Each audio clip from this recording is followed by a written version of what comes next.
Bonjour les amis, Shalom. Je suis ici à Tel Aviv, ça s'appelle Kikar HaChatoufim. C'est en fait un rond-point, une place qu'ils ont transformée dans une sorte de musée où tous les gens peuvent se voir, toutes les familles des otages, toutes les photos des otages sont regroupées.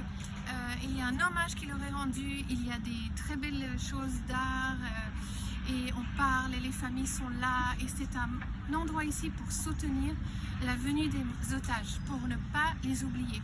Les amis, il y a encore beaucoup d'otages et je veux rappeler que ces otages ont chacun leur histoire.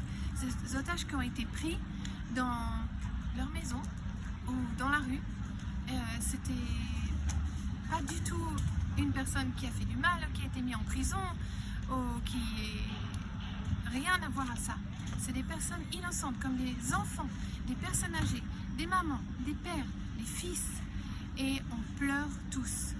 Quand on lit dans 1 Samuel 30, au verset 4, l'histoire quand David, le roi David, est arrivé dans le Negev, dans sa ville, et il y arrive, et tous les Amalécites ont pris toutes les femmes et les enfants. Qu'est-ce qui se passe au verset 4?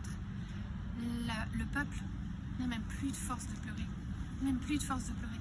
Et c'est ce qu'on a maintenant. Même plus de force de pleurer. Plus de 50 jours, cette semaine, qu'on attend. Ça, on est une grande famille, on attend que tout le monde revienne. Et nos cœurs sont déchirés. Je vais vous parler d'une histoire, par exemple, de plusieurs histoires, mais il y a des enfants qui sont rentrés dernièrement. Un petit garçon, seul, pendant plus de 50 jours, sans son père, sans sa mère, seul à 12 ans, otage. Il a souffert. Il est rentré enfin, avant-hier. Sa maman a pu le serrer dans les bras.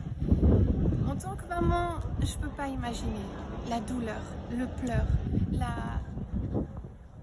le cœur qui est déchiré. À savoir que ton enfant est seul, que ton enfant est dans les mains d'un groupe terroriste. En même temps, il y a la colère du peuple. Ramener nos captifs déjà. C'est 6 de 1 Samuel 30. Là, il y a même la condamnation sur David. David, ramène-nous nos otages. Tu as fait une erreur, c'est de ta faute et tout le monde le condamne. David est entre la tristesse d'avoir ses femmes et ses enfants otages et en plus la tristesse que tout le peuple est en train de le condamner à lui aussi. Mais qu'est-ce qu'il fait le roi David? Il prend sa force dans l'éternel, dans le verset 6 on voit.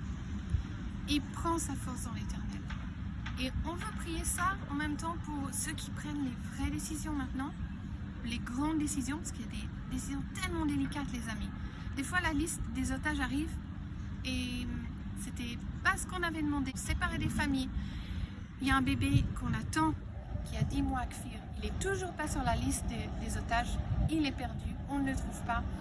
Et c'est il faut avoir un discernement dans toutes ces décisions et ces accords et de faire pour que les otages soient revenus, qui n'est pas du tout évident. Bien, priez pour nos autorités, priez pour qu'elles ont le discernement et qu'elles savent aussi discerner le piège de l'ennemi. Tenons-nous dans l'intercession les amis. Voilà, alors je voulais vous partager ça qui était sur notre cœur. On est venu ici rendre hommage à toutes ces familles